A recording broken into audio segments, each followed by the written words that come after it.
U126 Hindi. अध्याय 1251, अध्याय 728, trekking _3। वापस जाने का समय हो गया है। एल्डर शुन एक पेड़ पर कंधे तानकर बैठ गया। उसे लगा कि अब संप्रदाय में लौटने का समय हो गया है, लेकिन जब उसने नीचे देखा तो मोह हुआ अभी भी पूरी तरह से बेखबर था, पहाड़ों में टहल रहा था, बिना लौटने का कोई संकेत दिए। एल्डर शुन रुक गए, उनकी भौहें सिकुड़ गईं। ये बच्चा, क्या वह पहाड़ों में रात बिताने की योजना बना रहा है? राक्षस जानवरों से आबाद कोई भी पहाड़ रात होते ही बेहद खतरनाक हो जाता है। रात घोर अंधेरी थी, सूरज डूब रहा था और चांद उग रहा था। हवा में घनी यिंची छाई हुई थी और राक्षस जानवर अक्सर खून के प्यासे और उत्तेजित हो जाते थे। कुछ भयानक राक्षस जानवर जो दिन में धूप में नहीं चल सकते थे, रात में झुंड में निकल आते थे और मांस की तलाश में अंधेरे में घूमते रहते थे। रिफाइनिंग डेमन माउंटेन कोई अपवाद नहीं था। इस प्रकार पहाड़ों में एक अलिखित नियम था। जब तक आप फाउंडेशन एस्टेब्लिशमेंट के अंतिम चरण में नहीं हैं और 5 लोगों की टीम का हिस्सा नहीं हैं, तब तक मॉन्स्टर बीस्ट्स का शिकार करने के लिए आपको अत्यधिक आवश्यकता को छोड़कर पहाड़ों में रात भर रुकने की आवश्यकता नहीं पड़ेगी। रिफाइनिंग डेमन माउंटेन में रात का समय अविश्वसनीय रूप से खतरनाक था। रात के समय ड्यूटी पर तैनात बुजुर्गों के पास भी आपात स्थिति से निपटने के लिए पर्याप्त संसाधन नहीं होते थे। अगर कोई मुसीबत आ भी जाती तो समय पर बचाव की गारंटी नहीं होती थी।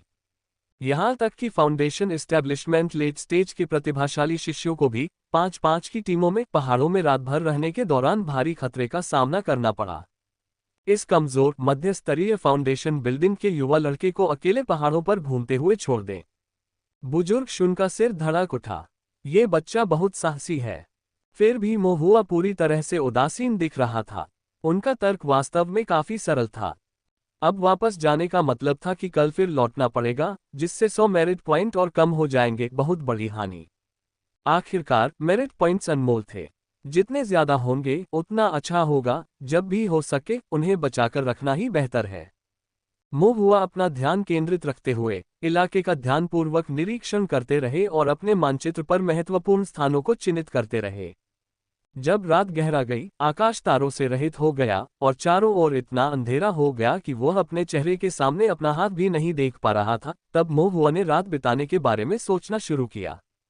अब तक पहाड़ पर राक्षस की ठंडी रात की हवा के बीच और भी अधिक घनी लग रही थी। राक्षस जानवरों की धीमी गड़गड़ाहट रुक रुक कर गूंज रही थी।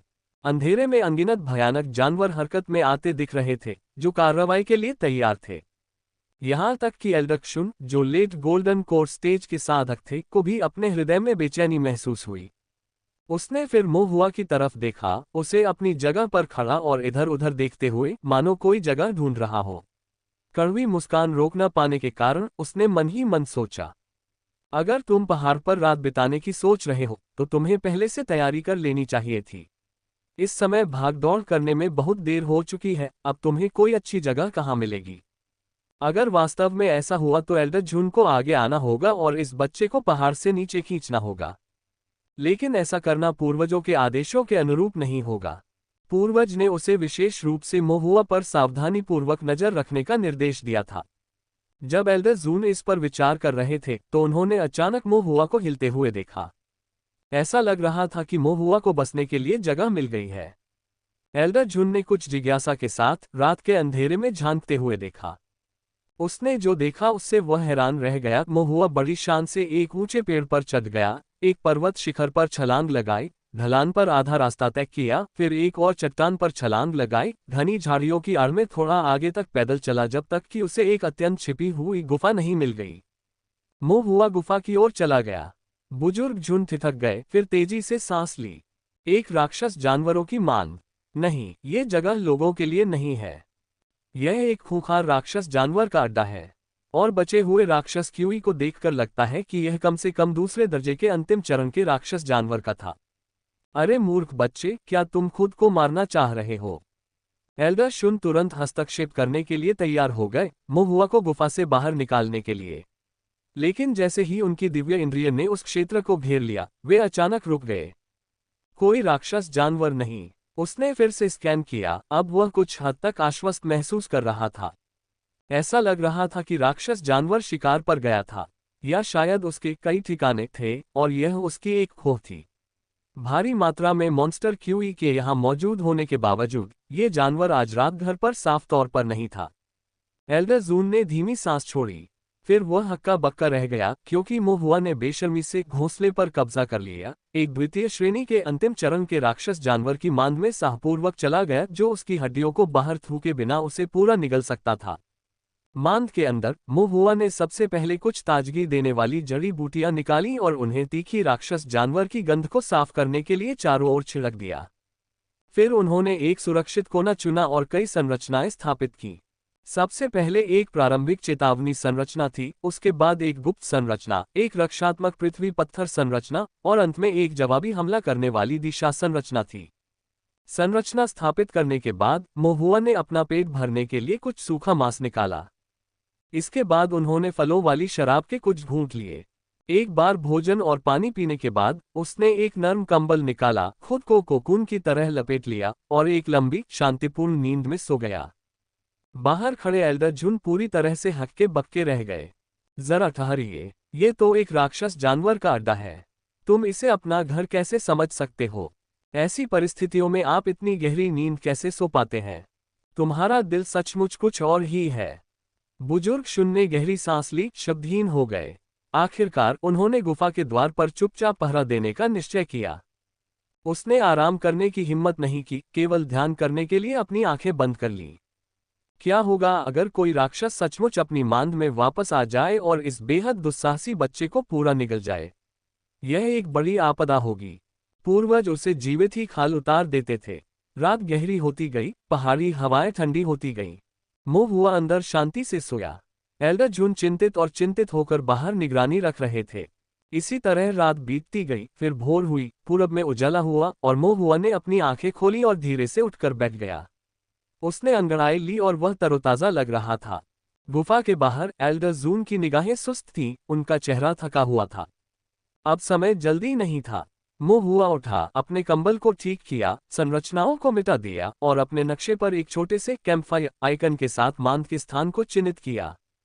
उन्होंने सोचा कि यदि भविष्य में उन्हें फिर कभी पहाड़ों में रात बिताने की आवश्यकता पड़ी तो वे यहाँ कैसे लौट सकेंगे। जल्दी से नाश्ता करने के बाद मोहुआ ने अपना सामान पैक किया और अपने रास्ते पर चल पड़ा। समय कम था और उनका लक्ष्य दिन के अंत तक क्षेत्र के कम से कम एक चौथाई हिस्से का नक्शा तैयार करना था।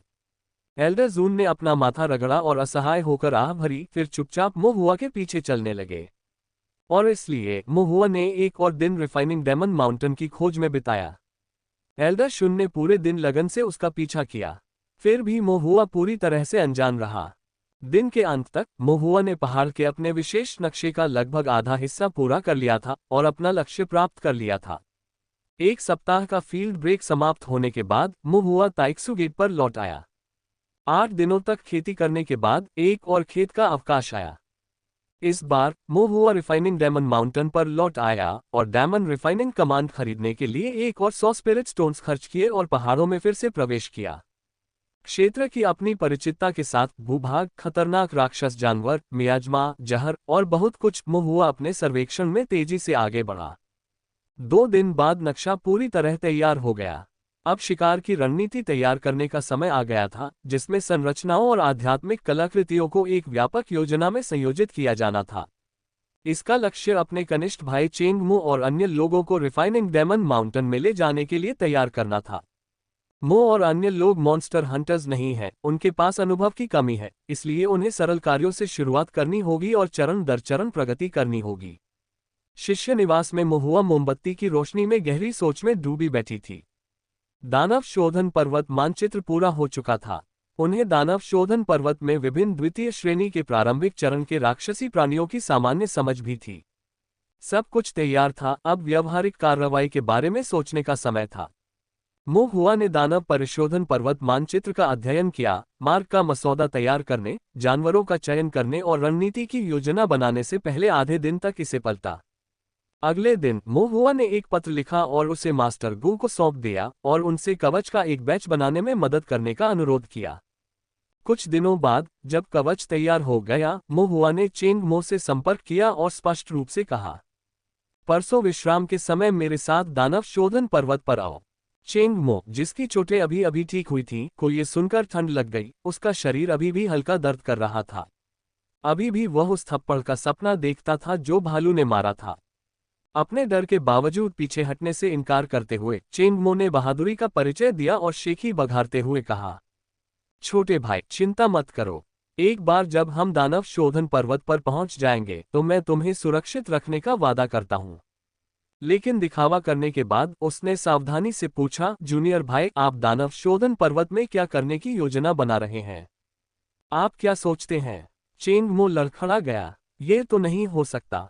राक्षस का शिकार है ना? मो हुआ ने सिर हिलाया, तुम बहुत चतुर हो। चेंग मो ने मुस्कुराने की कोशिश की, लेकिन वह सचमुच हंस नहीं सका।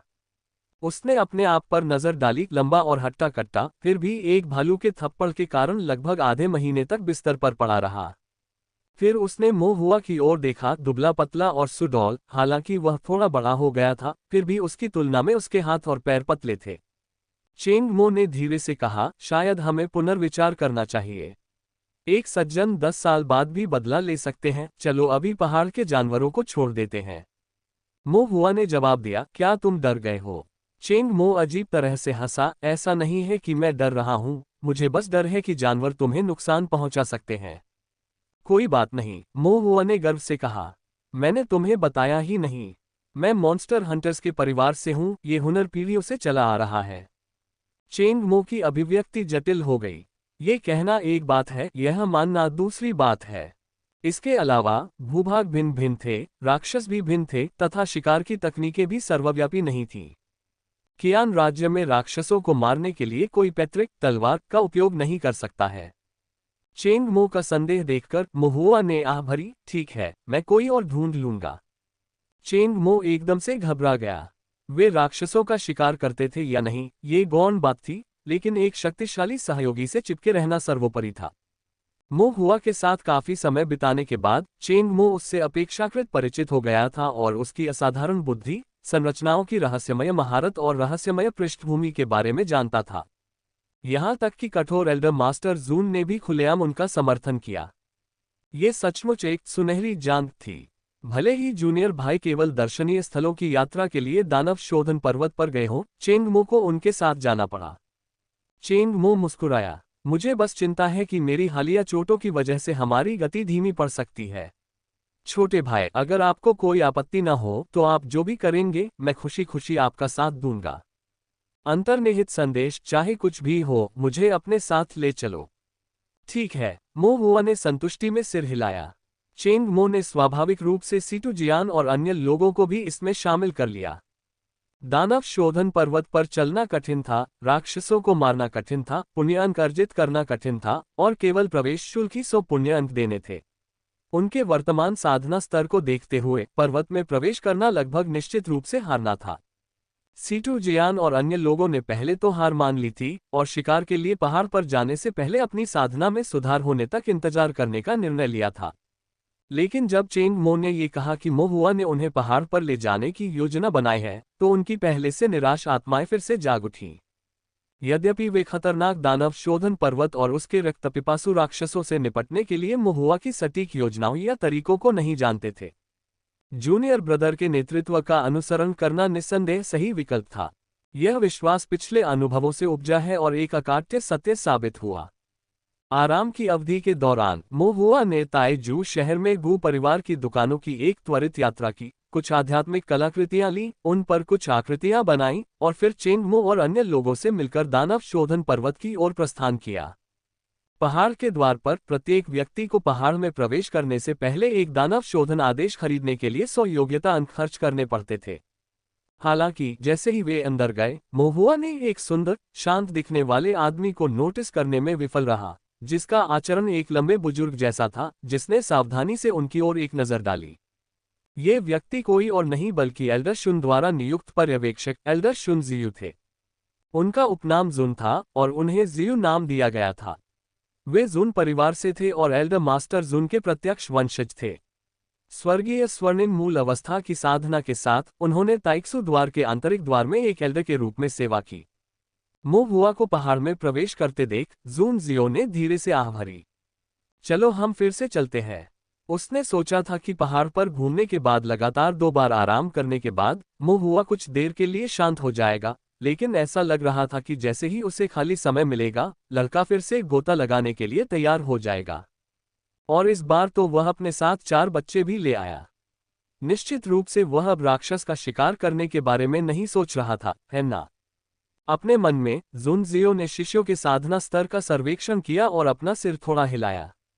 ये जोखिम भरा है। वे द्वितीय श्रेणी के प्रारंभिक चरण के राक्षस जानवरों के खिलाफ एक मौका पा सकते थे, लेकिन जोखिम बहुत अधिक था। एक ही श्रेणी में भी कुछ जानवर मजबूत थे, जबकि अन्य कमजोर। यदि उनका सामना कमजोर लोगों से हुआ तो जीत न पाने पर भी बच निकलना संभव होगा, लेकिन अधिक शक्तिशाली लोगों के सामने आने पर, उन्हें पराजित करने में असफल होने पर उन्हें दानव शोधन पर्वत में अपने जीवन की कीमत चुकानी पड़ सकती है। अनिच्छा से चाय की चुस्की लेते हुए जुनजियो ने धीरे से कहा, मेरे शांतिपूर्ण दिनों के लिए इतना ही। उनमें से केवल एक पर नजर रखना ही काफी परेशानी भरा था, लेकिन अब पलक झपकते ही ये संख्या बढ़कर 5 हो गई थी। होंठ चटकाते हुए जुनजियो को चाय का स्वाद कड़वा लगा। सिर हिलाते हुए उसने पास खड़े द्वारपाल शिष्यों को निर्देश दिया, पहाड़ी द्वार पर नजर रखो, मैं अंदर देखूंगा। पास खड़े शिष्यों ने आदरपूर्वक झुककर कहा, हाँ एल्डर। एक पल में जुनजियो ने दानव शोधन पर्वत में प्रवेश किया। इस बीच दानव शोधन पर्वत की तलहटी में मोहुआ और समूह एक बड़े पत्थर पर पालथी मारकर बैठे थे। मोहुआ ने कहा, इस बार हमारा लक्ष्य द्वितीय श्रेणी के प्राथमिक स्तर के राक्षस जानवर का शिकार करना है, जिसे कैंगमू वुल्फ कहा जाता है। मो और अन्य लोगों ने घबराहट से सिर हिलाया। मोहुआ ने आगे कहा, कैंगमू वुल्फ 5 तत्वों के भीतर एक लकड़ी श्रृंखला वुल्फ दानव, 2 आदमी लंबे, इसका पूरा शरीर हरे रंग का चमकता हुआ, जहरीले पंजे और दांत, घनी राक्षसी शक्ति और लकड़ी भूरे रंग की पुतलियां जो प्रत्येक शिकार के साथ काली हो जाती हैं, संभवतः खून से लाल हो जाती हैं। कैंगमू वुल्फ के हमले सामान्य वुल्फ डैमंस के समान हैं, जो काटने, झपटने, कुतरने और पूंछ से वार करने पर केंद्रित हैं। इसकी लार जहरीली होती है और यह बार बार अपने फर को चाटता है, इसलिए इसका फर भी जहरीला होता है। मोहुआ ने एक स्टोरेज बैग निकाला। ये 4 यीमू कवच हैं, जो खास तौर पर वुड सीरीज की राक्षसी शक्तियों से बचाव के लिए हैं और जहर से बचाव करने वाली संरचना से सुसज्जित हैं। इन्हें पहनने से आप कैंगमू वुल्फ के ज्यादातर हमलों से बच जाएंगे। सीटू जियान खुद को रोक नहीं सका और पूछा, जूनियर भाई, आप क्या कर रहे हैं? यह मेरे लिए कोई मायने नहीं रखता, मोहुआ ने जवाब दिया। मैं आंदोलन तकनीकों और छिपने पर भरोसा करता हूँ। कैंगमू भेड़िया मुझे छू नहीं पाएगा। भद्दे कवच पहनने से उसकी गतिशीलता में बाधा ही आएगी। इसके अलावा उसे सीधे उससे भिड़ने की जरूरत नहीं थी, उसे बस परछाई से सहारा चाहिए था। एक साधारण कांगमू भेड़िया उसके लिए कोई खतरा नहीं था। इसके बाद मोहुआ ने संक्षेप में कैंगमू वुल्फ की आदतों के बारे में बताया। उन्होंने राक्षस शिकार की रणनीतियों और प्रक्रियाओं पर जोर दिया और उन्हें याद दिलाया, आपको योजना का सख्ती से पालन करना होगा, कोई गलती नहीं होनी चाहिए। चेंग मो और अन्य लोग बार बार सिर हिला रहे थे, वे अंदर से आश्चर्यचकित थे। हालांकि उन्होंने हमेशा अपने कनिष्ठ भाई पर भरोसा किया था, लेकिन उन्होंने यह उम्मीद नहीं की थी कि एक साधारण राक्षस शिकार के लिए भी वह इतनी व्यापक और सावधानीपूर्वक योजना तैयार कर सकता है, जो अविश्वसनीय रूप से पेशेवर लगती है। उन्होंने कभी भी चीजों पर इतने विस्तार से विचार नहीं किया था। दूर से जुनजियो ने हल्का सा इशारा किया, पहले से योजना बनाएं और तैयारी के बाद ही कार्य करें। ये राक्षस जानवरों से मौत तक लड़ने के लिए बेलगाम जुनून के साथ आगे बढ़ने से कहीं बेहतर था। वास्तव में ये कुलीन परिवार के शिष्यों द्वारा अपनाए जाने वाले सामान्य तरीकों से कहीं बेहतर था। जब सब कुछ तैयार हो गया तो मोहुआ ने घोषणा की, चलो चले। वे पांचों अपने पहले राक्षस जानवर कैंगमू वुल्फ का शिकार करने के लिए रिफाइनिंग डायमंड माउंटेन की ओर चल पड़े। कैंगमू वुल्फ, जो कि वुड श्रृंखला का एक राक्षस जानवर है, विषैले जंगलों और झाड़ियों को पसंद करता है। मोहुआ अपनी आदतों के आधार पर अपनी दिव्य इंद्रियों को मुक्त करते हुए कैंगमू भेड़िए के निशानों की खोज करते हुए पहाड़ों के बीच सावधानीपूर्वक आगे बढ़ा। कभी कभी उनका सामना दूसरे दर्जे के प्राथमिक स्तर के राक्षस जानवरों से भी होता था। चेंग मो ने पूछा, जूनियर भाई, हम इन जानवरों को क्यों नहीं मार रहे हैं? मोहुआ ने अपना सिर हिलाया, लक्ष्य केवल कैंगमू भेड़िया है। समूह में कुछ असमंजस देखकर मोहुआ ने समझाया, लक्ष्य स्पष्ट होना चाहिए, योजना सटीक होनी चाहिए और क्रियान्वयन अटल होना चाहिए। लालची मत बनो और भटकाव से बिल्कुल बचो। विचलन से अतिरिक्त परेशानी उत्पन्न होती है और फिर परिणाम अप्रत्याशित हो जाते हैं। अप्रत्याशित परिणाम। चेंग मो और अन्य लोग पूरी तरह से समझ नहीं पाए, लेकिन फिर भी आज्ञाकारी ढंग से सिर हिला दिया। आधे घंटे की खोज के बाद मो हुआ को एक विशाल पेड़ के नीचे कैंगमू भेड़िए के निशान मिले।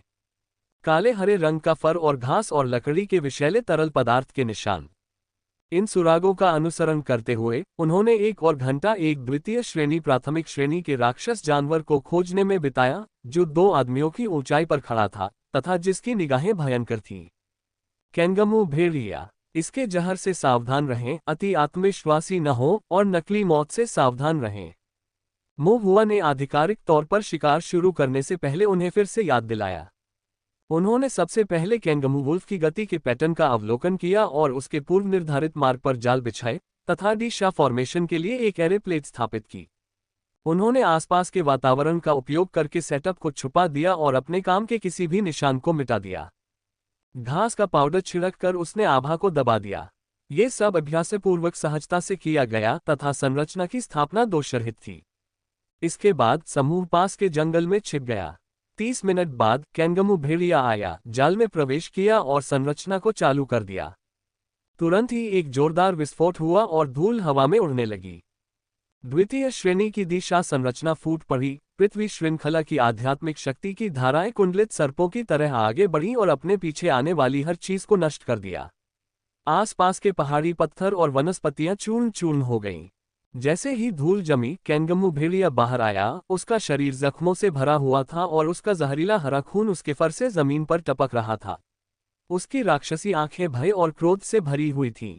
उसे संभलने का एक क्षण भी न देते हुए मो हुआ ने ठंडे स्वर में आदेश दिया, मारना। डी शा फॉर्मेशन की शक्ति से अभिभूत होकर चेंग मो और अन्य लोग अपनी स्तब्धता से बाहर आ गए और मो हुआ के आदेशों को याद करते हुए बिना किसी हिचकिचाहट के अपनी सारी ताकत के साथ आगे बढ़ गए। एक क्षण के लिए जानवर की दहाड़ें किसानों की चीखों के साथ मिल गईं। आसुरी शक्ति का आध्यात्मिक शक्ति से टकराव हुआ। चेंग मो ने अपनी शक्तिशाली आभा के साथ अपने पर्वत विभाजक कुल्हाड़ी को बड़ी ताकत के साथ चलाया और कैंगमू भेड़िए से सीधे भिड़ गया। यान कियानजुन का भाला एक अजगर की तरह तेजी से आगे बढ़ा और नजदीक से क्रूरतापूर्वक वार किया। सीटू जियान की तलवार ली फायर से चमक रही थी, जो दूर से विनाशकारी हमले कर रही थी। हाओ जुवान ने अपनी लाठी को त्याग दिया और उस आत्मा तलवार को पुनः प्राप्त कर लिया, जिससे उसने बचपन से ही प्रशिक्षण लिया था, तथा अतिरिक्त प्रहार करने के लिए तलवार क्यूई का उपयोग किया। मो हुआ ने जादू करने के अवसरों का लाभ उठाया, या तो कैंगमू वुल्फ के आक्रमण को बाधित किया, उसकी चोटों को बढ़ाया या उसकी गतिविधियों को प्रतिबंधित किया। चेंग मो और अन्य लोगों ने युद्ध के दौरान यीमू कवच पहना था। कैंगमू वुल्फ के हमले, जो जहरीले और शक्तिशाली थे, कवच के कारण काफी हद तक कम हो गए। हालांकि समूह के हमले कैंगमू वुल्फ के लिए भारी साबित हुए। ज्वार तेजी से बदल गया। गंभीर रूप से घायल कैंगमू वुल्फ अपने आप को रोक नहीं सका और भागने का प्रयास किया। लेकिन जैसे ही उसकी आंखें बदली, मो हुआ ने तुरंत ध्यान दिया और सख्ती से कहा, ये भागने की कोशिश कर रहा है, इसे रोको। चेंग मो दहाड़ा, नीच जानवर, मेरी कुल्हाड़ी ले। उसने माउंटेन ओपनिंग की गति से प्रेरित होकर दोनों कुल्हाड़ियों को घुमाया और कैंगमू वुल्फ के मध्य भाग पर जोरदार निशाना साधा। यान कियानजुन ने गहनता से ध्यान केंद्रित किया। उसके भाले की नोक सुनहरी रोशनी बिखेर रही थी, जो कैंगमू वुल्फ के गले की ओर जा रही थी। सीटू जियान और हाओ जुवान ने तलवार क्यूई की लहरों के साथ उसका पीछा किया। मो हुआ ने कैंगमू वुल्फ को अस्थायी रूप से फंसाने के लिए जलजेल तकनीक का प्रयोग किया।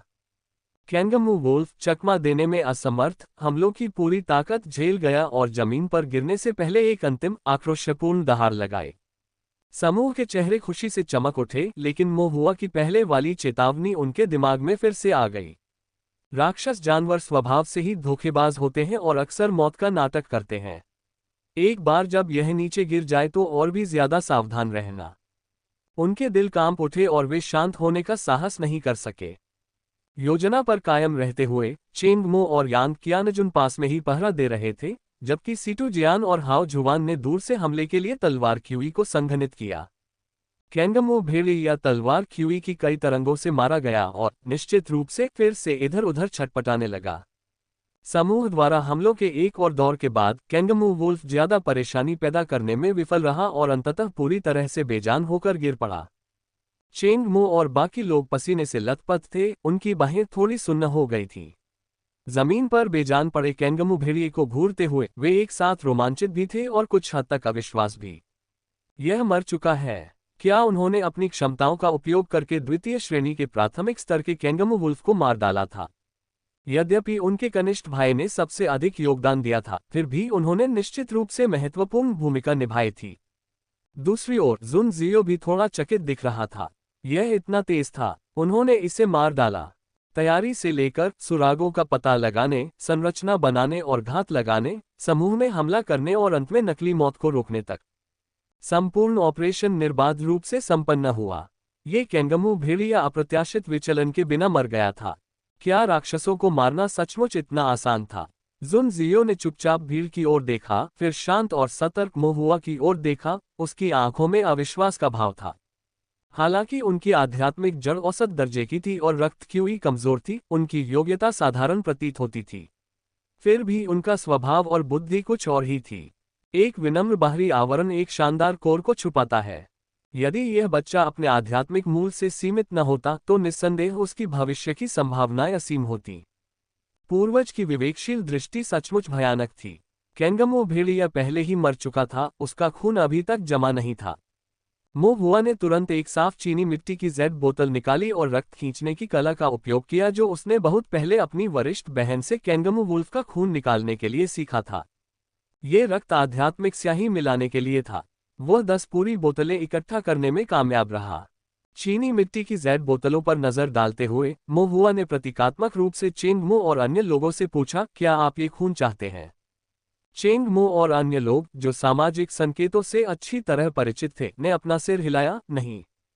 आखिरकार वे फॉर्मेशन मास्टर तो थे नहीं। राक्षस के खून का उन्हें क्या फायदा? इसके अलावा वे ऐसी चीज कैसे मांग सकते थे जिस पर जूनियर भाई की नजर थी? वे मूर्ख नहीं थे। मोहुआ ने सिर हिलाया और आराम से सभी 10 बोतलें अपने स्टोरेज बैग में रख लीं।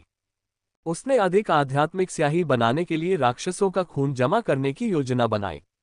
इस तरह उसे अब आध्यात्मिक स्याही पर मेरिट पॉइंट्स या यहां तक कि स्पिरिट स्टोन्स भी खर्च नहीं करने पड़ेंगे। स्याही जमा करो, स्पिरिट स्टोन्स जमा करो, मेरिट पॉइंट्स जमा करो।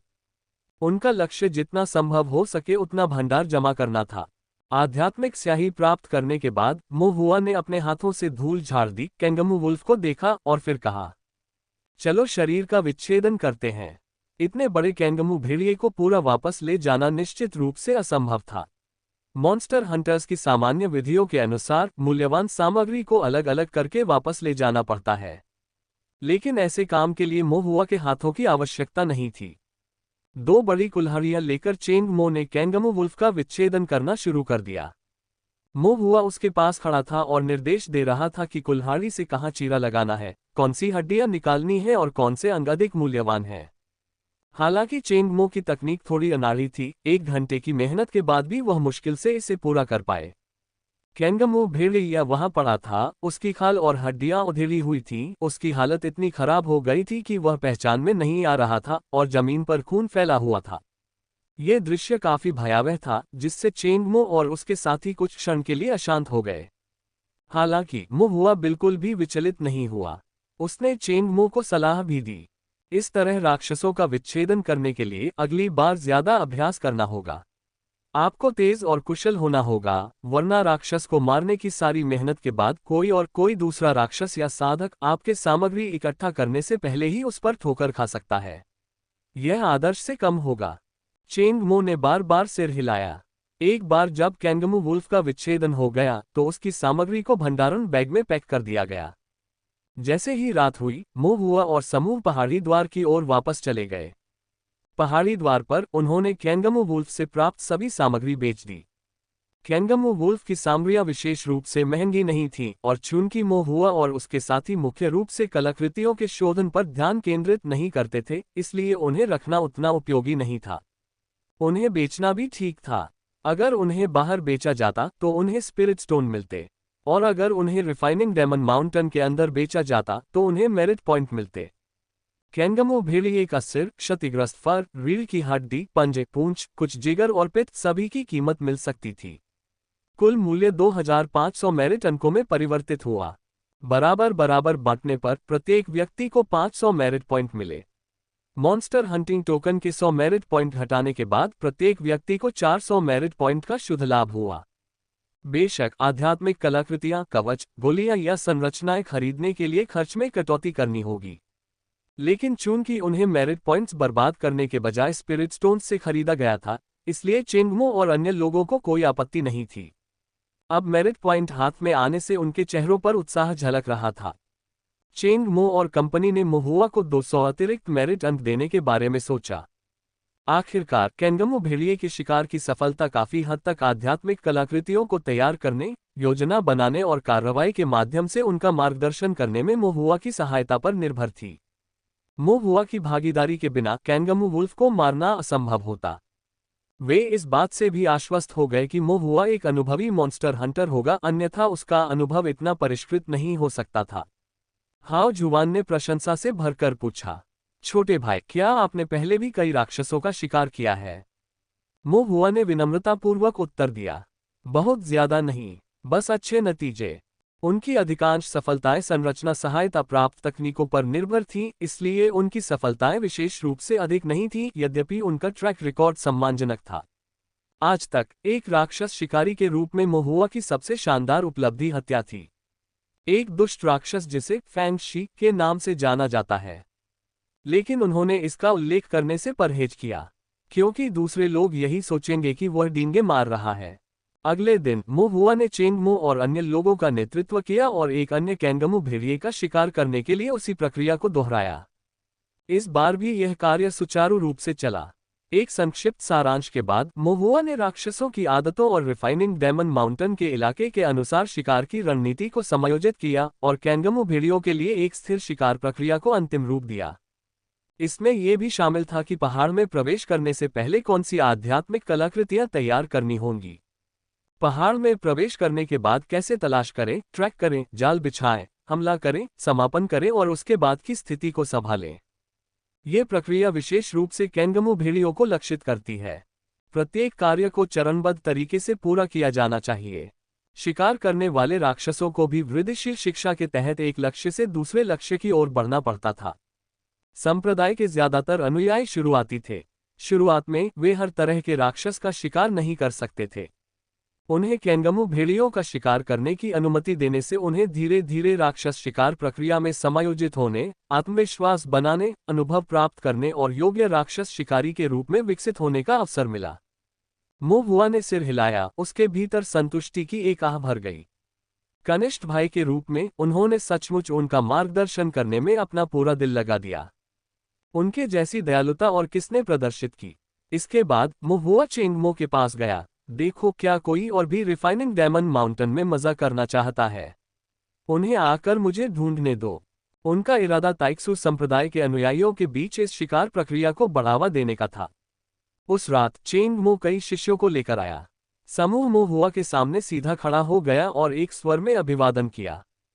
कनिष्ठ भाई नमस्कार। महुआ ने सिर हिलाया और पूछा, क्या आप रिफाइनिंग डेमन माउंटेन में प्रवेश करना चाहते हैं? हाँ। महुआ ने बिना कोई बात घुमाए सीधे उन्हें एक जेड स्लिप थमा दी। दूसरे दर्जे के कांगमू भेड़ियों का शिकार शुरू करो। बहुत ऊंचा निशाना मत लगाओ और लापरवाही मत करो। इसमें पूरी प्रक्रिया बताई गई है, इसे चरण दर चरण अपनाएं। इसके बाद महुआ ने सावधानीपूर्वक टोही से लेकर शिकार, खाल उतारने और उसे नष्ट करने तक की सावधानियों के बारे में विस्तार से बताया। उन्होंने विचारपूर्वक ये भी बताया कि वे प्रक्रिया में आवश्यक निर्माण माध्यम और आध्यात्मिक कलाकृतियां कहां से खरीद सकते हैं। शिष्य बहुत आभारी थे और उन्होंने उत्साहपूर्वक अपना धन्यवाद व्यक्त किया। धन्यवाद जूनियर भाई। तब से रिफाइनिंग डेमन माउंटेन के प्रवेश द्वार पर एल्डर झुन ने देखा कि ताइक्सू संप्रदाय के अधिकाधिक शिष्य एक जैसे कवच धारण किए हुए, एक जैसे स्वरूप धारण किए हुए, एक जैसे स्वरूप बनाते हुए तथा एक ही लय का अनुसरण करते हुए रिफाइनिंग डेमन पर्वत में प्रवेश कर रहे थे, एक ही प्रकार के राक्षसों का शिकार करने के लिए। रिफाइनिंग डेमन माउंटेन के द्वार पर जुन जियो और मेपल रंग का चोगा पहने एक अन्य बुजुर्ग चाय की चुस्कियां ले रहे थे। उस बुजुर्ग ने चाय की चुस्की ली, फिर अचानक भौहें चढ़ाकर आश्चर्य से कहा, हाल ही में पहाड़ में कैंगमू भेड़ियों की संख्या में उस समय की तुलना में काफी कमी आई है जब मैं पहले ड्यूटी पर था।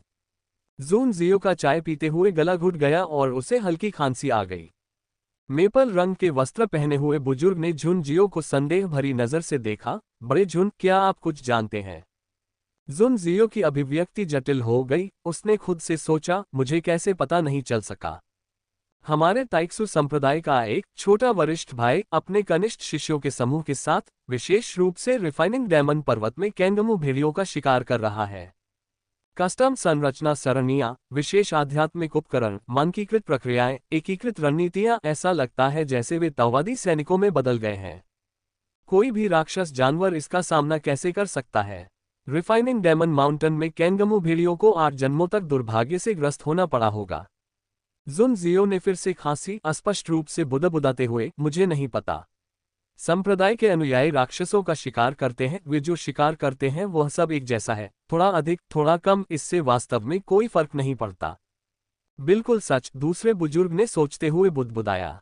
जून जियो ने उसकी ओर देखा, चुपचाप उसे एक और कप चाय पिलाई और धीरे से कहा, बुजुर्ग होने के नाते हमारा काम बस व्यवस्था बनाए रखना है। यहाँ विभिन्न संप्रदायों के इतने सारे शिष्य हैं, हम उन सब पर नजर नहीं रख सकते। उन्हें अपनी मर्जी से खेलने दीजिए जब तक कोई बड़ी समस्या न खड़ी हो जाए। इसके अलावा दक्षिणी जंगलों में हालात और भी बदतर होते जा रहे हैं। कौन जाने कब हमें पहाड़ों और नदियों को पार करते हुए कड़ी मेहनत करनी पड़े। पहाड़ों को निहारते हुए चाय की चुस्कियां लेते हुए हम कब तक ऐसे ही फुर्सत के पल बिता पाएंगे? मेपल रंग के वस्त्र में बुजुर्ग दंग रह गए, फिर सहमति में सिर हिलाया। बुजुर्ग जून ने सही बात कही है। ये कहकर उन दोनों ने अपने अपने चाय के कप उठाए और आराम से पीना जारी रखा। लेकिन अंदर ही अंदर जुन जियो पूरी तरह से शांत नहीं हो पा रही थी। उस परेशान करने वाले मोहुआ को बेहतर होगा कि वह रिफाइनिंग डायमंड माउंटेन में कैंगमू भेड़ियों को विलुप्त होने के लिए न धकेले। सौभाग्य से ऐसा प्रतीत हुआ कि मोहुआ को एल्डर जून का संदेश मिल गया और उसने केवल कैंगमू भेड़ियों को निशाना बनाना बंद कर दिया। उसने अपना ध्यान अन्य राक्षस जानवरों की ओर मोड़ने का निर्णय लिया। पहाड़ों में कैंगमू भेड़ियों की संख्या सीमित ही थी। कैंगमू भेड़ियों के शिकार पर ध्यान केंद्रित करने वाली 5 लोगों की टीम अभी भी प्रबंधनीय थी। लेकिन अब उसके अधीनस्थ कनिष्ठ भाई बहन संख्या में बढ़ गए थे, एक के बाद एक दस्ते बनाते हुए, लीमू कवच पहने और तेज स्वर्ण श्रृंखला आध्यात्मिक हथियारों से लैस होकर सभी कैंगमू भेड़ियों के पीछे जा रहे थे। कैंगमू भेड़ियों की जनसंख्या में उल्लेखनीय गिरावट आने लगी।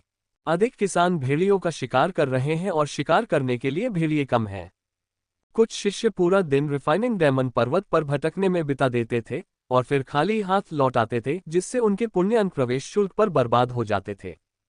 पारिस्थितिकी तंत्र के संतुलन को बनाए रखने और शिष्यों को खाली हाथ जाने से रोकने के लिए मोहुआ ने व्यक्तिगत रूप से कार्रवाई की, अपने अनुभवों को संक्षेप में प्रस्तुत किया और एक और राक्षस शिकार गाइड बनाया।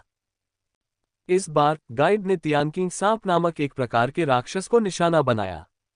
तियानकिंग सांप एक वुड सीरीज सांप दानव होने के नाते कैंगमू वुल्फ के समान था, क्योंकि यह एक वुड सीरीज राक्षस था, लेकिन यह स्वाभाविक रूप से जहर रखता था। कैंगमू भेड़ियों का शिकार करने के लिए इस्तेमाल किए गए कवच और आध्यात्मिक हथियार तियानकिंग सांपों पर भी समान रूप से काम करते थे। हालांकि तियानकिंग सांप ज्यादा खतरनाक थे, झाड़ियों में छिपकर अपने आसपास के वातावरण में घुल मिल जाते थे। उनकी राक्षसी शक्ति वनस्पतियों की आभा के साथ घुल मिल जाती थी, जिससे उन्हें पहचानना मुश्किल हो जाता था। इस समस्या के समाधान के लिए मोहुआ ने विशेष रूप से वुड स्पिरिट एरे प्लेट तैयार की। ये सरणी प्लेट 10 झांक त्रिज्या के भीतर वुड श्रृंखला आध्यात्मिक शक्ति की सामान्य संरचना की पहचान कर सकती है। ये प्राकृतिक वनस्पति आभा, साधक आध्यात्मिक शक्ति या लकड़ी विष राक्षसी शक्ति के बीच अंतर कर सकता है। यद्यपि यह बहुत सटीक नहीं था, फिर भी यह राक्षसों का पता लगाने के लिए पर्याप्त था। स्वाभाविक रूप से विषैले होने, पता लगाने में कठिन होने तथा शिकार करने में अधिक चुनौतीपूर्ण होने के अलावा तियानकिंग सांप विशेष रूप से शक्तिशाली नहीं थे। इसके अलावा तियानकिंग सांपों में सांप का पित्त होता था, जो अधिक कीमत पर बिकता था और अधिक योग्यता अर्जित करता था। शीघ्र ही तियानकिंग सांपों ने कैंगमू भेड़ियों द्वारा उठाए गए बोझ को साझा करना शुरू कर दिया। कैंगमू भीड़ ये अब केवल राक्षस जानवर नहीं थे जिन्हें ताइक्सू संप्रदाय के छोटे वरिष्ठ भाई मोहुआ और उनके कनिष्ठ शिष्यों के समूह द्वारा लक्षित किया जा रहा था। तियान किंग सांपों के बाद मोहुआ ने कई अन्य प्रकार के राक्षस जानवरों के लिए शिकार मार्गदर्शक तैयार किए। इन गाइडों का दायरा और भी विस्तृत हो गया। वुड सीरीज राक्षसों के अलावा उनमें गोल्डन सीरीज गोल्डन पैटर्न वाले तेंदुए, earth series grey spotted python, fire series crimson flame hyena और अन्य शामिल थे। ये सभी राक्षस जानवर मोहुआ की राक्षस शिकार गाइड सूची में शामिल हो गए।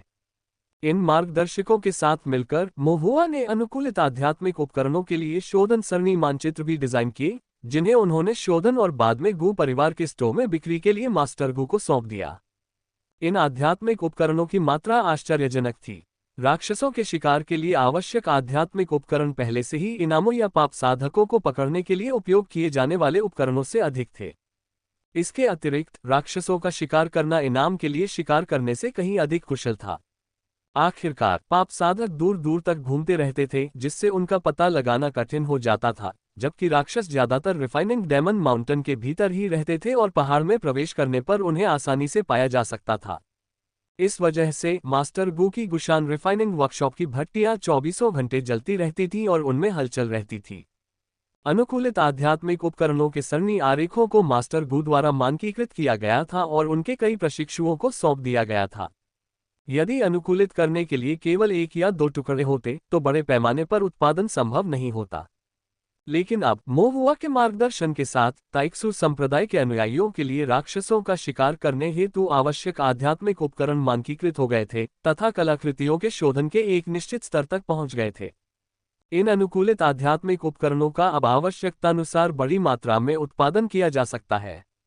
इस बीच स्टोर का कारोबार पहले से कहीं अधिक फला फूला।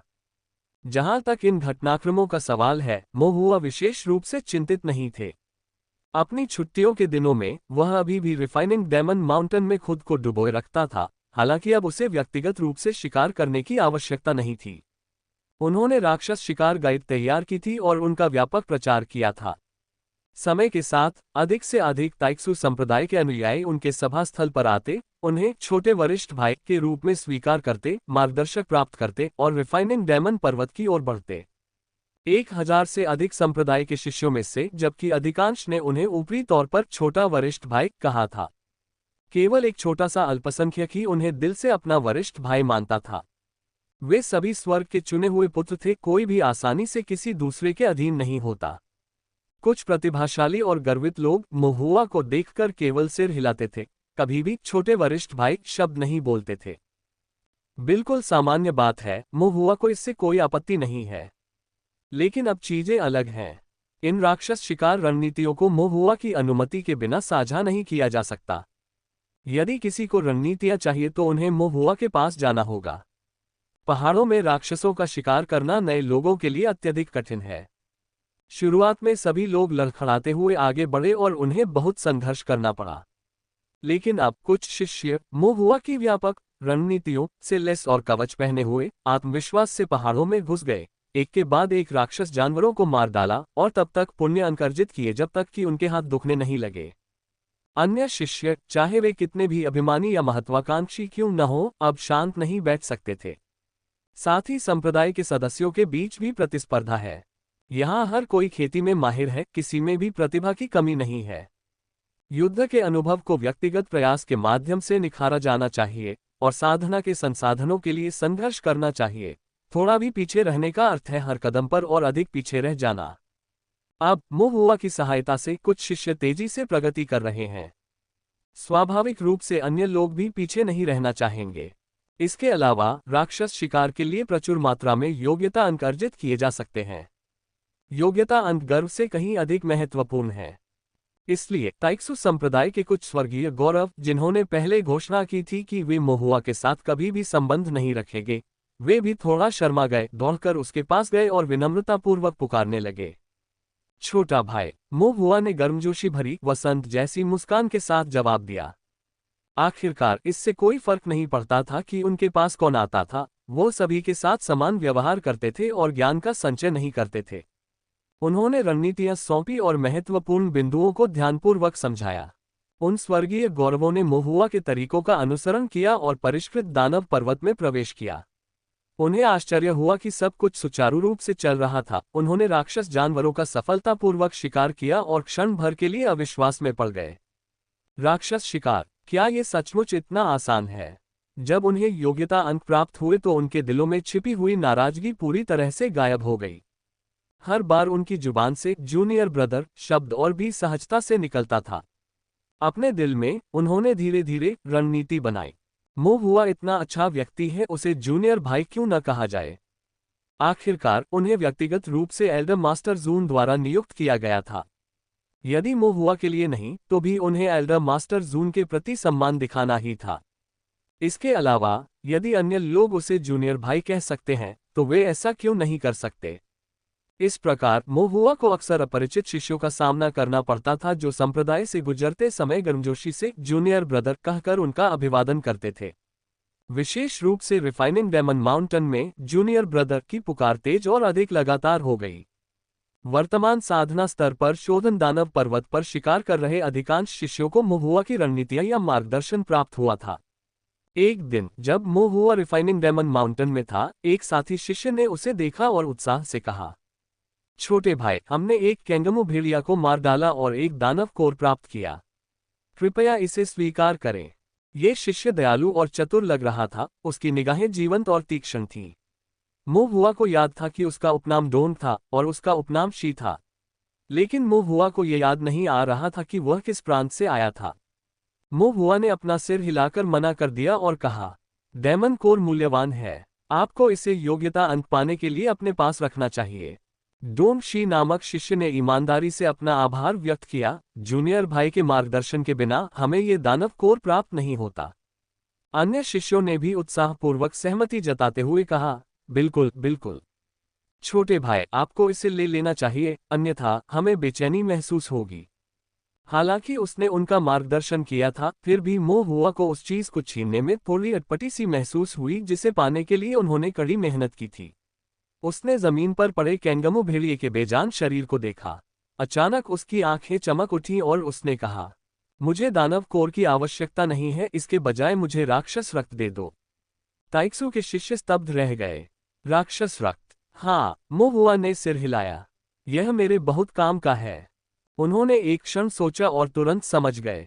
जूनियर भाई को आध्यात्मिक स्याही को परिष्कृत करने और निर्माण तकनीक सीखने के लिए राक्षस रक्त की आवश्यकता है।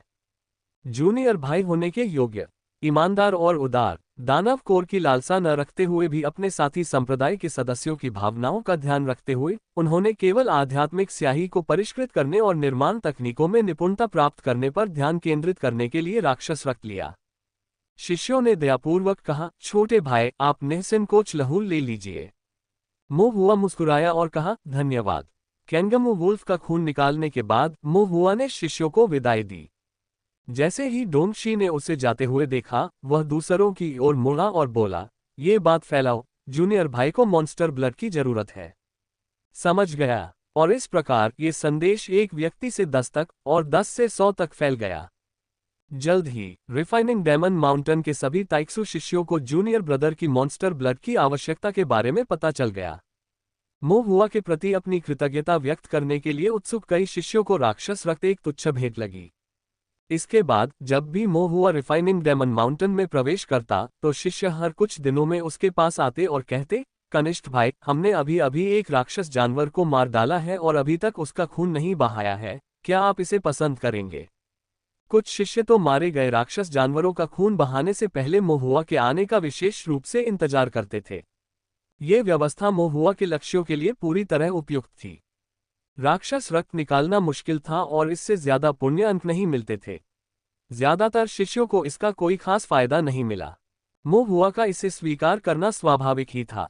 इस प्रकार मोहुआ ने नई राक्षस शिकार रणनीतियों का निर्माण जारी रखा। जब शिष्यों ने दानव पर्वत को परिष्कृत करने में उनकी रणनीतियों और मार्गदर्शन का पालन किया तो उन्होंने मोहुआ को पहले राक्षस रक्त निकालने की अनुमति देने के अलिखित नियम का पालन करना सुनिश्चित किया। धीरे धीरे यह एक अकथित परंपरा बन गई। ये सब कुछ जुनजियो एल्डर जुन द्वारा देखा गया था। एल्डर जुन को ये कुछ अविश्वसनीय लगा। उन्हें अचानक एहसास हुआ कि इस युवा शिष्य मोहुआ ने, जिसके पास साधना के वर्षों का अभाव था और आध्यात्मिक मूल प्रतिभा कम थी, किसी तरह अपने ताइक्सु साथियों के बीच एक निश्चित प्रतिष्ठा अर्जित कर ली थी, जो प्रतिष्ठित परिवारों के कुलीन लोगों से भरे हुए थे और सभी की आध्यात्मिक जड़ें उच्च श्रेणी की थीं।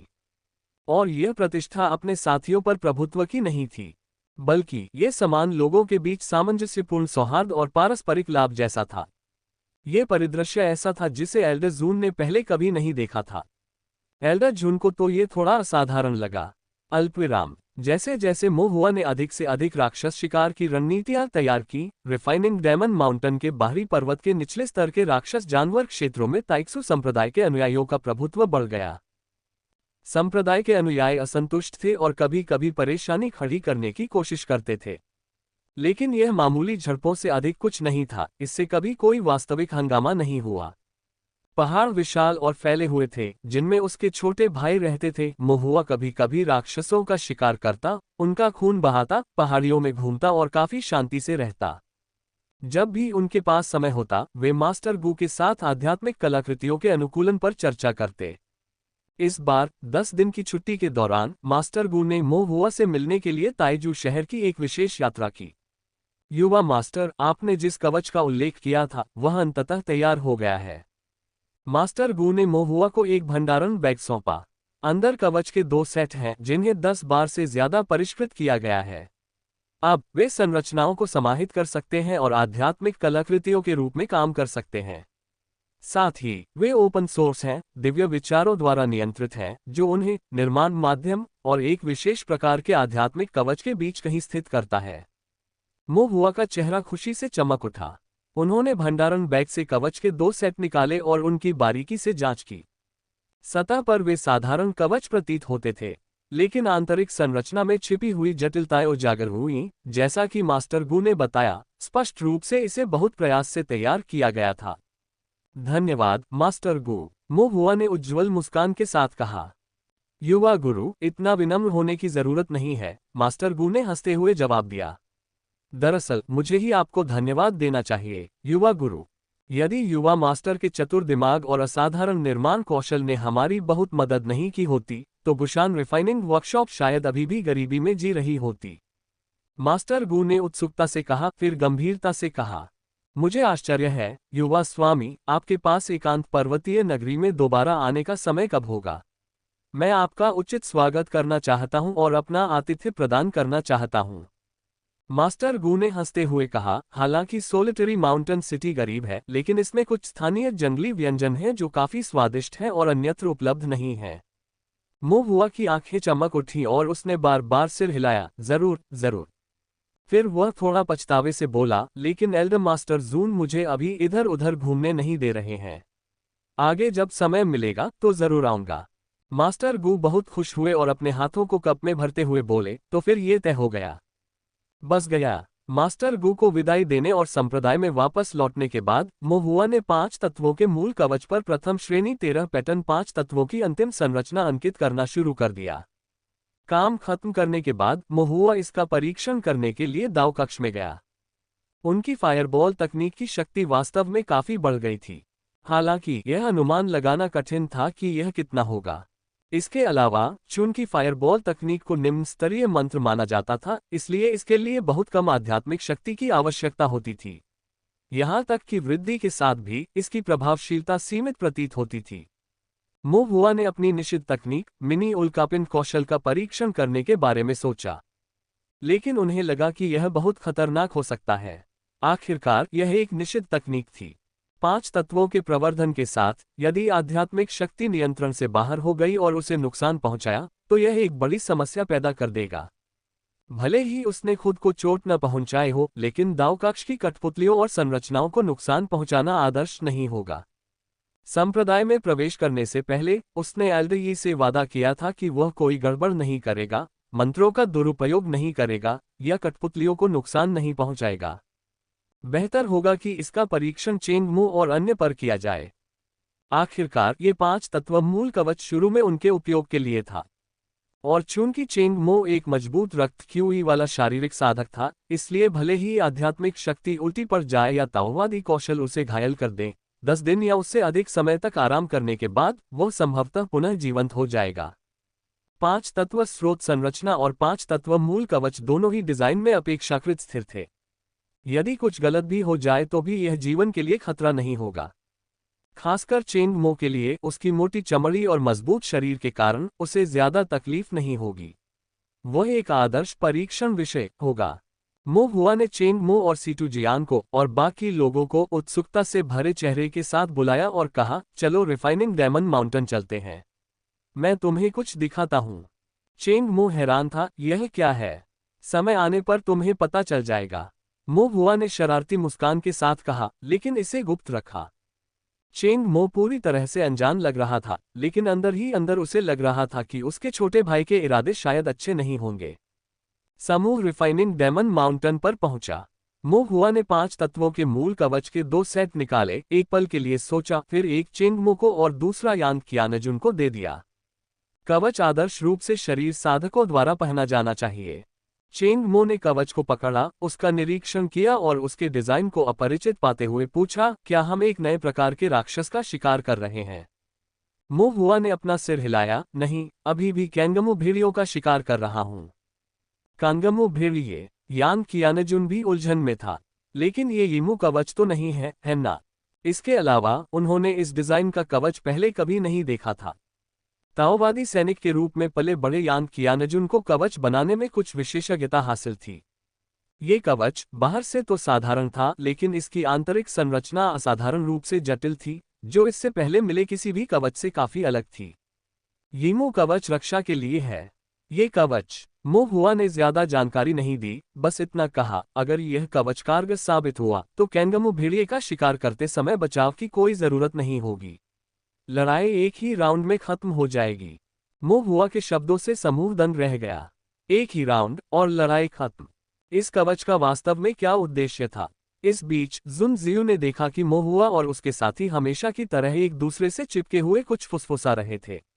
यह मानते हुए कि वे किसी और राक्षस के शिकार की योजना बना रहे हैं, उसने इस बारे में ज्यादा नहीं सोचा। इसके तुरंत बाद मो हुआ और उसका समूह रिफाइनिंग डायमंड माउंटेन में प्रवेश कर गया। मो हुआ ने एक कैंगमू भेड़िए को ढूंढने में 30 मिनट लगाए। फिर उसने ट्रैकिंग जाल बिछाने और संरचनाएं बनाने की अपनी सामान्य दिनचर्या का पालन किया। कैंगमू वुल्फ इस संरचना में फंस गया और गंभीर रूप से घायल हो गया। चेंग मो और अन्य लोग हमेशा की तरह उसे घेरने और मारने के लिए आगे बढ़े। हालांकि पिछले शिकार के विपरीत वे अब रक्षात्मक यीमू कवच नहीं पहने हुए थे, बल्कि मो हुआ द्वारा अंकित 5 तत्व मूल कवच पहने हुए थे, जिसमें 5 तत्व संप्रदाय की रक्षा करने वाला अंतिम गठन था। जैसे ही चेंग मो और अन्य लोग आगे बढ़े, मो हुआ ने अपनी दिव्य इंद्री को सक्रिय कर दिया, जिससे वह तुरंत ही पंचतत्व मूल कवच से जुड़ गया और उसके भीतर पंचतत्व स्रोत संरचना सक्रिय हो गई।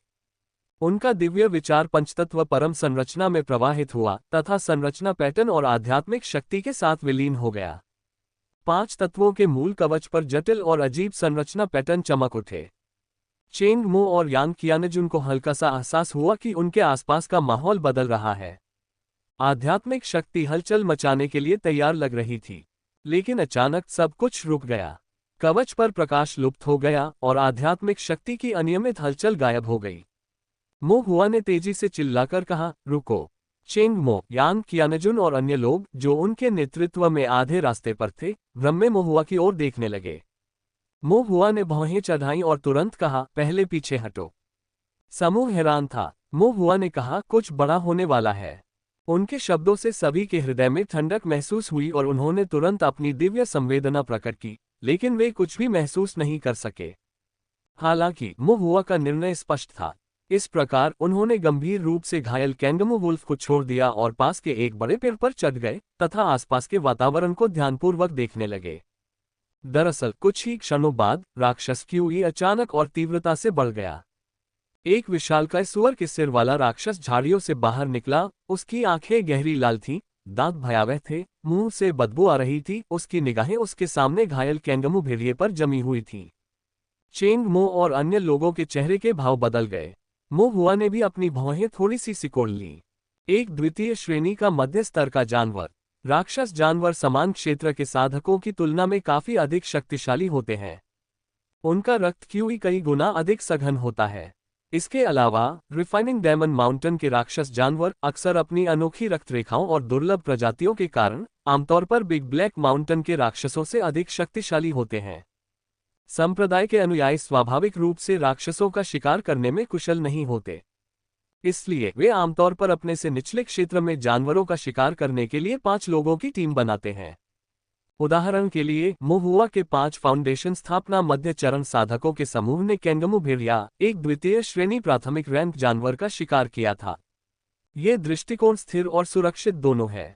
इसके अलावा यदि मोहुआ ने पहले से पूरी तरह से रणनीति नहीं बनाई होती तो 5 फाउंडेशन स्थापना मध्य चरण संप्रदाय के शिष्यों को अनुभव की कमी के कारण द्वितीय श्रेणी प्राथमिक रैंक के जानवर को मारने के लिए संघर्ष करना पड़ता। दूसरे दर्जे के मध्य स्तर के जानवर की तो बात ही छोड़िए। द्वितीय श्रेणी का मध्य स्तर का जानवर पूरी तरह से उनकी पहुंच से बाहर है तथा काफी अधिक जोखिम प्रस्तुत करता है। यहां तक कि 5 तत्वों के मूल कवच से आध्यात्मिक शक्ति में वृद्धि होने पर भी परिणाम की भविष्यवाणी करना कठिन होगा। इसलिए मोहुआ ने शुरू में अभ्यास के लिए द्वितीय श्रेणी प्राथमिक रैंक कैंगमू वुल्फ का उपयोग करने की योजना बनाई थी। इस तरह भले ही 5 तत्व मूल कवच विफल हो जाए तो भी उनका जीवन दांव पर नहीं होगा। लेकिन द्वितीय श्रेणी का मध्य स्तर का जानवर एक बिल्कुल अलग मामला है। भले ही यह सिर्फ एक रैंक ऊपर हो, लेकिन इसकी शक्ति पूरी तरह से अलग स्तर पर मौजूद है। मोहुआ की अभिव्यक्ति गंभीर हो गई। सीटू जियान ने धीमी आवाज में पूछा, जूनियर भाई, हमें क्या करना चाहिए? मोहुआ ने सुअर के सिर वाले राक्षस की ओर देखा, जो राक्षस क्यूई उत्सर्जित कर रहा था और दिखने में विचित्र था। उसने अपना सिर हिलाया और फुसफुसाया, अभी के लिए पीछे हट जाओ। दूसरे दर्जे के मध्य स्तर के एक जिद्दी राक्षस का सामना करना बहुत ही लापरवाही होगी। ऐसा लग रहा था कि यह सुअर के सिर वाला दानव कैंगमू भेड़िए के राक्षसी खून द्वारा यहाँ खींचा गया था। इसका इरादा भेड़िए को खा जाने का था और उसने मोहुआ और अन्य लोगों पर ध्यान नहीं दिया था। फिलहाल ये कैंगमू वुल्फ के साथ एक क्रूर लड़ाई में लगा हुआ था। मोहुआ की सेना से भारी चोटें खाने के बाद कैंगमू भेड़िया उस सुअर जैसे सिर वाले राक्षस का मुकाबला नहीं कर पा रहा था। वह बुरी तरह घायल हो गया था। सुअर के सिर वाले राक्षस ने कांगमू भेड़िए के शरीर को काट काट कर फाड़ डाला, उसका खून चूस लिया, उसका मांस कुतर दिया। अवसर का लाभ उठाते हुए मोहुआ ने एक निर्णायक निर्णय लिया। कदम चेंग मो और अन्य लोगों ने सिर हिलाया और मोहुआ के पीछे पीछे चुपचाप पेड़ से पीछे हट गए। जैसे ही मोहुआ का समूह जाने लगा, एल्डर झुंड, जो दूर से गुप्त रूप से उन पर नजर रख रहे थे, ने थोड़ा सिर हिलाया और सोचा। स्पष्ट निर्णय, जानता है कि कब आगे बढ़ना है और कब पीछे हटना है। उत्कृष्ट। मोहुआ के निर्णायक प्रबंधन से समूह को तेजी से क्षेत्र छोड़ने में मदद मिली। केवल विशालकाय सुअर के सिर वाला दानव ही बचा था, जो बेजान कैंगमू भेड़िए को खाकर उसका मांस और हड्डियां पूरी तरह खा रहा था। स्वभाव से लालची सुअर के सिर वाला राक्षस तेजी से खाने लगा। एक बार समाप्त होने के बाद भी यह अभी भी असंतुष्ट लग रहा था। इसकी विचित्र सुअर जैसी थूथन ने हवा को सूंघा और अचानक इसकी गहरी लाल पुतलियां सिकुड़ गईं। उसे ताजे मानव मांस की गंध आ गई थी। सुअर के सिर वाले राक्षस की निगाहें बर्फीली और निर्दयी हो गईं। उसने अपने सुअर जैसे होंठ चाटे, धीरे से खड़ा हुआ और फिर एक तीखी चीख निकाली। उसकी राक्षसी क्यूई काली लाल गंदी क्यूई से लिपटी हुई हिंसक रूप से फूट पड़ी और वह मानव मांस की मोहक सुगंध से प्रेरित होकर मोहुआ के पीछे हटने की दिशा में दौड़ा। परिष्कृत दानव पर्वत के बाहरी पर्वत के घने जंगल में दैत्य क्यूई उमड़ पड़ा और काली धुंध हवा में भर गई। द्वितीय श्रेणी का सुअर राक्षस पागलों की तरह दौड़ा, उसकी गति अविश्वसनीय रूप से तेज थी। मोहुआ और एल्डर जून सहित पीछे हटते समूह ने भी अपने पीछे क्रूर राक्षस क्यूई को महसूस किया। एल्डर शुन ने अपनी भौहें थोड़ी सी सिकुड़ी।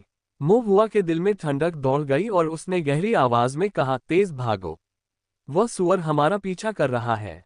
चेंग मो और बाकी लोगों के चेहरे पर भाव और भी सख्त हो गए, क्योंकि उन्होंने अपनी चाल की तकनीकों को चरम सीमा तक पहुंचाया और उनकी गति और भी तेज हो गई। लेकिन सुअर राक्षस तो और भी तेज था।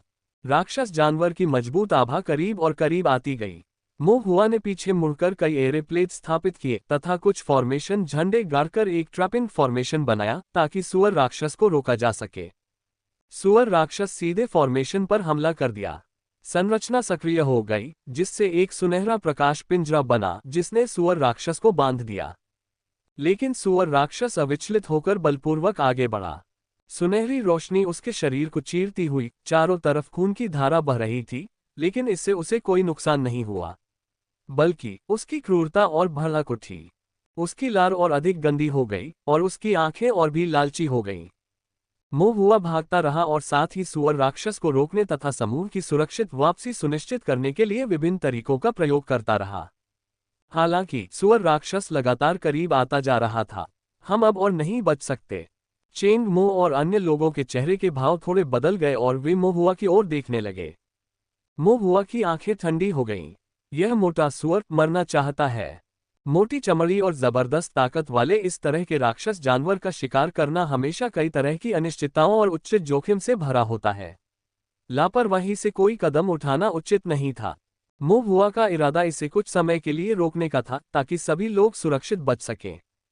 लेकिन यह मोटा सुअर बिना रुके लगातार हमला करता हुआ स्पष्ट रूप से मौत की तलाश में था। इससे उसके पास कोई विकल्प नहीं बचा। हाँ जुबान, तुम बहुत तेज हो, इसे दूर ले जाओ। चेंग मो, तुम सब थोड़ा रुक जाओ, लंबे समय तक लड़ाई में शामिल मत हो। मुझे एक संरचना स्थापित करने और इस मोटे सुअर का वध करने के लिए कुछ समय दो। मोहुआ की आवाज स्पष्ट और तीखी थी। चेंग मो और अन्य लोग एक क्षण के लिए ठिठक गए, फिर गंभीरता से सिर हिलाया।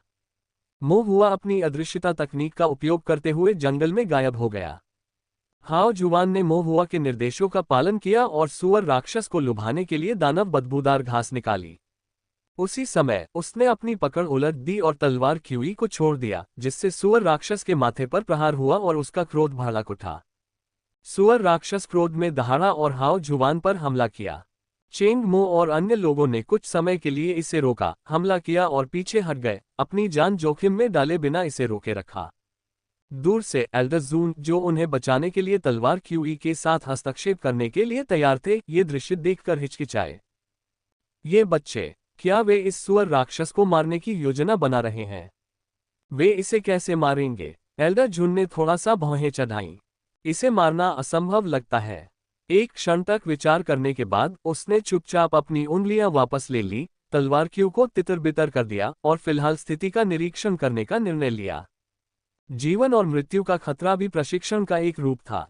एक शक्तिशाली शत्रु का सामना करते हुए इन बच्चों को समाधान ढूंढने और अपना सर्वस्व समर्पित करने का अवसर देना भी एक मूल्यवान अनुभव था। यदि स्थिति और भी बदतर हो जाए तो वह हस्तक्षेप करेंगे। महत्वपूर्ण क्षण में वह युद्ध का रुख मोड़ देता था। ये ताइक्सू गेट के स्वर्गीय गोल्डन कोर स्टेज एल्डर के रूप में अपने कौशल का प्रदर्शन करने का एक सही मौका होगा। एल्डर जून ने चुपके से सिर हिलाया। इस बीच हाओ जुवान और अन्य लोगों ने पूरी ताकत लगा दी और क्रूर सुअर राक्षस को खींचने के लिए अपनी सभी तकनीकों का उपयोग किया। मोहुआ ने इस समय का उपयोग एरेप्लेट्स को दफनाने और जंगल के भीतर संरचना स्थापित करने के लिए किया। उन्होंने शांगुआन परिवार, वेनरेन परिवार और एल्डर मास्टर शुन से विरासत में मिले विभिन्न पंचतत्वों और 8 त्रिग्राम संरचनाओं में से सावधानीपूर्वक चुनी गई संरचनाओं को व्यवस्थित किया। ये 17 पैटर्न वाली सबसे शक्तिशाली किलिंग संरचनाएं थीं जिन्हें वह वर्तमान में नियंत्रित कर सकते थे। यद्यपि ताइक्सू गेट के संप्रदाय की विरासत में हत्या संरचनाएं थीं, लेकिन उनमें क्रूरता का अभाव था। संप्रदाय का सिद्धांत ताओ के प्रसार और साधना की शिक्षा पर केंद्रित था, जिसमें संरचनाएं शुद्ध वध के बजाय साधना और नियमित युद्ध के लिए उपयोगिता की ओर अधिक झुकी हुई थीं। लेकिन सच्चे परिवारों से विरासत में मिली शिक्षाओं की प्रकृति अलग थी। संप्रदाय के बाहर संरचनाओं में ऐसा कोई शिष्टाचार नहीं था, या तो मार डालो या मारे जाओ।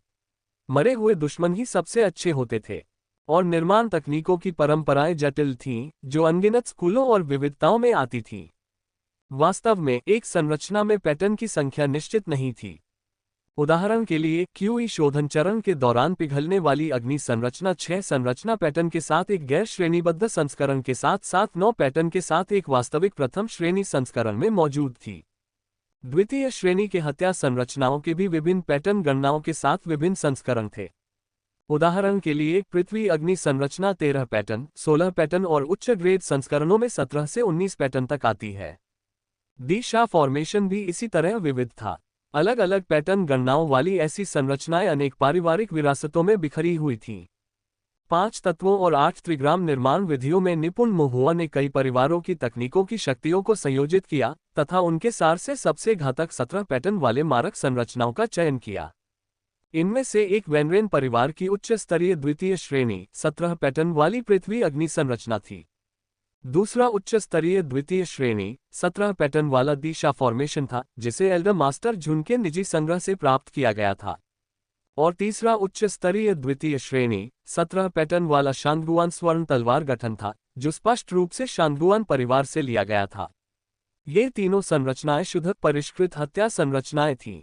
मो हुआ ने अपनी उपस्थिति को छुपाने और सभी निशानों को मिटाने से पहले कई ट्रैपिंग फॉर्मेशन के साथ साथ उच्च श्रेणी की हत्या संरचनाओं की इन 3 परतों की स्थापना की।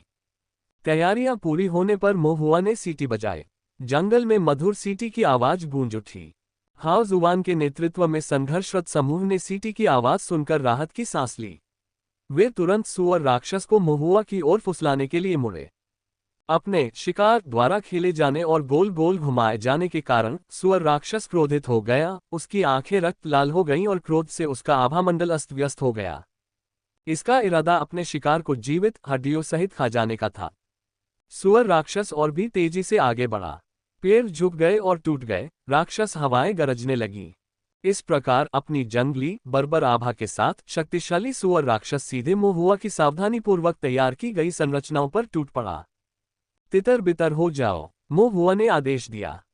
सुनते ही हाओ जुवान और अन्य लोग तुरंत तितर बितर हो गए। पलक झपकते ही मो हुआ ने अपनी दिव्य इंद्री को मुक्त कर दिया तथा फॉर्मेशन पिवट से जुड़कर फॉर्मेशन को सक्रिय कर दिया। जमीन रेत में बदल गई, जिसके अंदर सुअर राक्षस फंस गया। फिर पहाड़ी पत्थर पिंजरे की तरह ऊपर की ओर उठे और उसके शरीर को जकड़ लिया। घास और लताएं जंजीरों की तरह लिपटी हुई थीं, जो उसके अंगों को बांध रही थीं। सुअर राक्षस दहाड़ता हुआ और तेजी से हमला करता हुआ, उसके अंगों में राक्षसी शक्ति उमड़ रही थी। उसने पत्थर की जेल को तोड़ दिया और लकड़ी के ताले तोड़ दिए। ऐसा लग रहा था जैसे वह दलदल से बाहर छलांग लगाने के लिए तैयार हो। इस समय मो हुआ की निगाहें ठंडी हो गईं और वह बुदबुदाया। विस्फोट! पृथ्वी कांप उठी और हत्या की नीयत जाग उठी। घूमती धूल के बीच पृथ्वी की आध्यात्मिक शक्ति एक अजगर की तरह कुंडली मारकर नीचे झुक गई, लगातार मरोड़ती और फाड़ती रही। तभी अचानक सुनहरी रोशनी फूट पड़ी। सुनहरी रोशनी की किरणें तलवारों की एक श्रृंखला में संघनित हो गईं, आगे पीछे गश्त करती हुई सुअर राक्षस के मांस को इंच इंच काटती गईं। अंततः पृथ्वी अग्नि संरचना में विस्फोट हो गया। लाल लपटों ने तुरंत ही खून से लथपथ सुअर राक्षस को अपनी चपेट में ले लिया। पहले जाल डालना, फिर मारना। जाल बिछाने वाली संरचना एक दूसरे से सहज रूप से जुड़ी हुई थी, जबकि मारने वाली संरचना घातक इरादे की परतें दिखाती थी। शक्तिशाली संरचना की आध्यात्मिक शक्ति लहरों की तरह उमड़ रही थी, लगातार बाहर की ओर फैल रही थी। ये दृश्य चकाचौंध और विस्मयकारी था। चेंग मो और उसका समूह पूरी तरह से स्तब्ध रह गया, उनके मुंह खुले के खुले रह गए। यहां तक कि एल्डर झुन भी क्षण भर के लिए हतप्रभ रह गए, फिर एहसास होने पर उनकी भौहें तन गईं। क्या इस संरचना की शक्ति कुछ अधिक ही प्रबल नहीं थी? क्या इस क्षेत्र के साधक के लिए ऐसा स्वरूप निर्धारित किया जा सकता है? उड़ती रेत, टूटे पत्थरों, टूटी घास और विक्षुब्ध आध्यात्मिक शक्ति के बीच त्रिविध संहारक संरचना द्वारा सुअर राक्षस का सफाया कर दिया गया था। जब सारा कोहराम शांत हुआ तो उसका शरीर घावों से छलनी हो गया था। उसकी रक्तपिपासु आंखों में अब क्रोध और आतंक का मिश्रण था। जब ये कमजोर हो तो इस पर प्रहार करो, इसे खत्म कर दो। मो हुआ की आंखें ठंडी चमक से चमक उठी और वह चिल्लाया, उसे मार। चेंग मो एक पल के लिए झिझका, फिर अपनी कुल्हाड़ी उठाकर आगे बढ़ा। यान कियानजुन, सीटू जियान और हाओ जुवान भी कार्रवाई में जुट गए। सुअर राक्षस ने भयंकर दहाड़ लगाए और समूह से भिड़ गया। सुअर राक्षस एक द्वितीय श्रेणी का मध्यम स्तरीय राक्षस था, जिसमें घनी राक्षसी शक्ति और असाधारण बल था। हालांकि मो हुआ के समूह द्वारा पहुंचाई गई गंभीर चोटों के कारण वह फिलहाल चेंग मो के समूह के सामने बराबरी पर था। बगल से मो हुआ ने सटीक हमला किया, विभिन्न पंच तत्व मंत्रों का प्रयोग करके या तो उसे प्रतिबंधित किया, हस्तक्षेप किया या अतिरिक्त क्षति पहुंचाई। स्थिति गतिरोध पर पहुंच गई। यद्यपि जीत धीरे धीरे उनके पक्ष में झुकती दिख रही थी, मो हुआ को पता था कि मॉन्स्टर हंटिंग अस्थिर था, कुछ भी हो सकता था। इसके अलावा रिफाइनिंग डेमन माउंटेन का इलाका जटिल था, अप्रत्याशित संभावनाओं से भरा हुआ था। सुअर राक्षस को एक ही झटके में मारने के लिए त्वरित समाधान आवश्यक था। मो हुआ की निगाहें गहरी हो गईं, उसका मन शांत हो गया। वह सही अवसर की प्रतीक्षा कर रहा था। अंततः अनिश्चित समय के बाद सुअर राक्षस, जो पहले अपनी चोटों के कारण उन्मत्त हो गया था, अचानक सुस्ती से चलने लगा। मो हुआ क्षण भर के लिए चौंक गया, उसकी आंखें संदेह से चमक उठी, लेकिन जल्दी ही वह समझ गया। कैंगमू वुल्फ का जहर। सुअर राक्षस ने कैंगमू भेड़िए का खून पी लिया था, उसका मांस खा लिया था तथा उसमें मौजूद जहर को सोख लिया था। राक्षस जानवर रक्त क्यों स्वाभाविक रूप से अशुद्ध था, इसलिए जहर घातक नहीं था। सुअर राक्षस को विषाक्त पदार्थों को पचाने में केवल कुछ समय लगा। अधिक से अधिक इससे थोड़ी सुस्ती आएगी, लेकिन इस सुअर राक्षस के लालच ने उसकी किस्मत तय कर दी थी। कैंगमू भेड़िए को खाने के बाद उसने अभी तक उसके जहर को पूरी तरह पचाया भी नहीं था कि मोहुआ के समूह का पीछा करने का फैसला कर लिया। चेंग मो के समूह से घिरे हुए उन्मत्त प्रयास और फॉर्मेशन की चोटों के साथ पिग मॉन्स्टर का रक्त क्यू अब कैंगमू वुल्फ के जहर को दबाने में असमर्थ था, जिससे गंभीर कमजोरियां सामने आईं। मो हुआ की निगाहें तेज हो गईं और हत्या के इरादे से धारदार हो गईं। उसने चेंग मो और बाकियों से कहा, उत्कृष्ट ताओवादी जादू का प्रयोग करें। चेंग मो और बाकी लोग थोड़ी देर के लिए हिचकिचाए।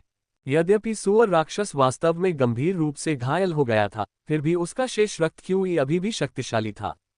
इस स्तर पर अपनी पूरी शक्ति और पैतृक श्रेष्ठ ताओवादी जादू के साथ भी उन्हें संदेह था कि वे जानवर को मार सकते हैं। लेकिन मो हुआ उनका छोटा भाई था और उसकी बातें सच्ची थीं। अब और पीछे न हटते हुए समूह ने अपना पूरा प्रयास अपने कौशल को उजागर करने में लगा दिया।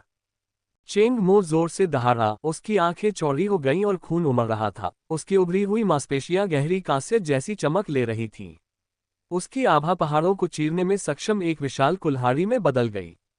चेंग परिवार का पैतृक श्रेष्ठ ताओवादी जादू पर्वत विभाजन कुल्हाड़ी। जैसे ही जादू सक्रिय हुआ, माउंटेन स्टोन क्यूई ने उसके शरीर को घेर लिया, जिससे उसका मांस स्टील की तरह कठोर हो गया, जबकि उसकी कुल्हाड़ी के ब्लेड में पत्थर को चीरने की शक्ति आ गई। इस बीच यान कियानजुन की आंखें सुनहरी चमक उठी, उसके भाले की नोक से चकाचौंध कर देने वाली रोशनी निकल रही थी। सीटू जियान की ली अग्नि तलवार भड़क उठी। हाओ जुवान की आत्मा तलवार घूमती हवाओं में लिपटी हुई थी। उनमें से प्रत्येक ने अपने परिवार के पैतृक ताओवादी जादू का प्रयोग किया और एक साथ सुअर राक्षस पर हमला किया।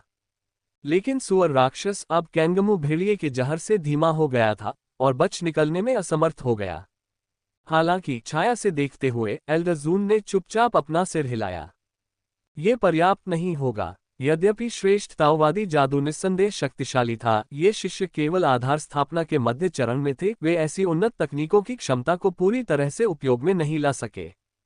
संयुक्त आक्रमण इतना भयानक था कि एक साधक, संभवतः एक सामान्य अंतिम चरण के फाउंडेशन स्थापना साधक को भी मार डाला। लेकिन एक राक्षस जानवर के खिलाफ यह अपर्याप्त था, विशेष रूप से एक रिफाइनिंग डेमन माउंटेन राक्षस के खिलाफ। सुअर राक्षस के विरुद्ध तो और भी अधिक, जिसका रक्त क्यूई एक सामान्य जानवर की तुलना में अधिक गाढ़ा था। एल्डर शुन ने निजी तौर पर गणना की, इन तकनीकों से सुअर राक्षस पर प्रहार करने से संभवतः उसकी रक्त क्यूई समाप्त हो जाएगी तथा उसके पास केवल 10वां हिस्सा ही बचेगा। रक्त क्यूई जितनी कम होगी, मृत्यु उतनी ही करीब होगी, लेकिन साथ ही वह उतनी ही अधिक जंगली हो जाएगी। उस महत्वपूर्ण बिंदु पर ये शिष्य अपने सबसे मजबूत हमलों में अपनी ताकत और आध्यात्मिक शक्ति को समाप्त कर चुके होंगे और रक्षाहीन हो जाएंगे। सुअर राक्षस के लिए आसान शिकार। राक्षस शिकार ऐसा था, लाभ जीत की गारंटी नहीं था। यहां तक कि जब आध्यात्मिक शक्ति प्रबल हो जाती थी, तब भी साधक ही नष्ट हो जाते थे। फिर भी इन युवाओं ने पहले ही सराहनीय प्रदर्शन किया था। एल्डर जून ने निजी तौर पर सिर हिलाया। वे जानते थे कि कब आगे बढ़ना है और कब पीछे हटना है। कार्रवाई करने से पहले सावधानीपूर्वक योजना बनाते थे, घात लगाने की रणनीति में माहिर थे और एक दूसरे का ध्यान रखते हुए मिलकर काम करते थे। खतरे के सामने भी किसी ने कायरता नहीं दिखाए और न ही